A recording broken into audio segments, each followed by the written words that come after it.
Good morning, children. This morning session is dedicated to class 12, and we are discussing poem 2, An Elementary School Classroom in a Slum by Stephen Spender.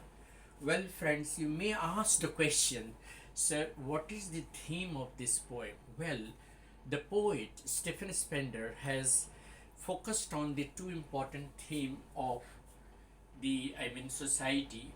The poet has focused on the theme of class inequalities and social injustice. Through the example of slum children, he has attacked on those people who are exploiting the poor section of the society.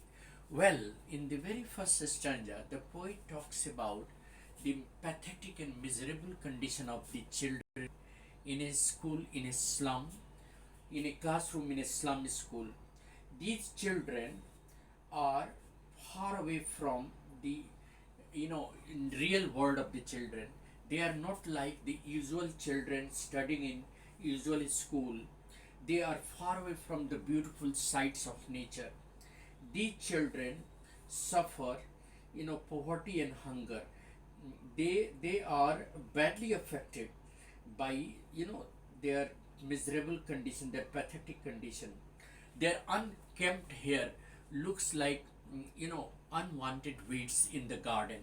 They are just like the unwanted, people in this society in this similar manner as the unwanted grass grow in the garden. So they are just like unwanted weeds in a garden. A tall girl in the classroom is sitting with her head down on the bench. Perhaps she is burdened with her problems like poverty in her life. She is keeping her head down, being exhausted or being burdened by the problems in her life. She is perhaps physically and mentally exhausted, and because of poverty. The other children in the slum, in the school, the other children in the classroom of a slum school are not in a better condition either. There is a boy sitting there. He's as thin as a paper. Obviously, he is suffering from malnutrition. So, just like the girl who is burdened with the problem of poverty and hunger, there is a boy in the classroom who is as thin as a paper, undoubtedly because of malnutrition. He has big eyes like that of rats. There is another boy, he has inherited disease of arthritis from his father.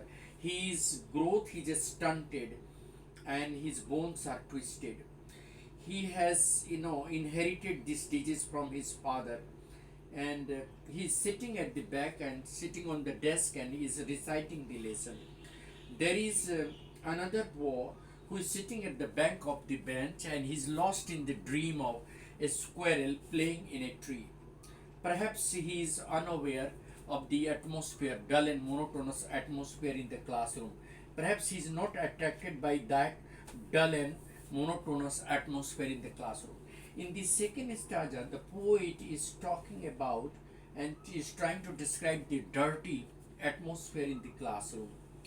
The walls of the classroom in the slum school are pale and dirty and give a rather unpleasant feeling. On the walls, we can see that the names of those people who have donated for the school have been displayed. The people have donations, they have given donations, their name have been displayed on the wall. There is a picture of Shakespeare on the wall.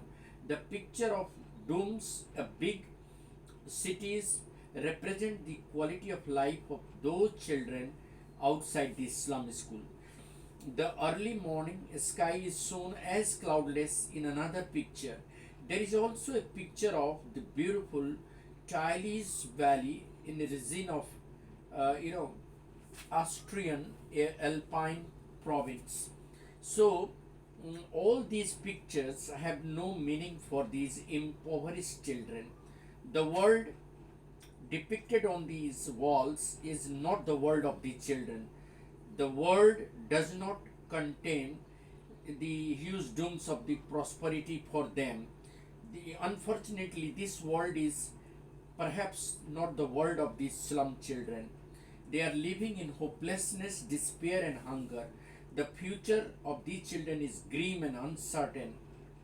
The poet again says that their world is far away from the real world, the world of rivers, valleys, and beautiful sights. These things are not for them. They are far away from the real world of the well of children. And in the last stanza, the poet is trying to highlight that these children can have a better life provided the society, the government, the governors, the school inspectors, the educationists who visit the schools come forward to better their situation. The poet wants the civilized world to bridge the gap between them and the world of these children. They should also be offered quality education. They should be allowed to have the glimpse of the better world. These children should be given the window of development. They should be allowed to go out of these slums, classroom, and should look into the beauty of the world. The poet desires that these children should be allowed to have quality education.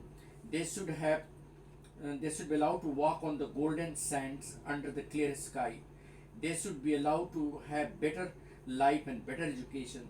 The poet feels that education can help them immensely because, according to the poet, history is written by those whose language has the warmth of energy of the sun. So, in the nutshell, we can say that these slum children who have been burdened with poverty and hunger are not in a better condition. The poet desires to depict the miserable and pathetic condition of these children and want to attract the attention of the authorities who are responsible for the miserable condition of the children. The poet wants that the slum children who have been confined to the dirty classroom, monotonous atmosphere, should be allowed to look out of this classroom to see the beauty of nature, to walk on the golden sands and enjoy the beauty of life. They should also have a sense of freedom and a sense of good life. They should be allowed to live a life worthy of living. They should be given proper nutrition and proper education, because the picture shown on the wall of Shakespeare and other is quite meaningless, because these children study about Shakespeare. These children are burdened with poverty. They are far away from the real world. So unless and until the condition of the children is improved, they are allowed to have the life of common children studying in other schools. They should be allowed to enjoy the sense of freedom, and they should also be allowed to avail themselves of the opportunity of quality education. That is the reason why in the last stanza the poet desires that these children should be allowed to have quality education. They should feel that education can help them immensely to bring a change in their life. The poet wants that the civilized world should bridge the gap between them and the world of the other children. They should therefore be offered a glimpse of a better world outside the slum classroom. And that is what the poet desires to have in this poem. Thanks.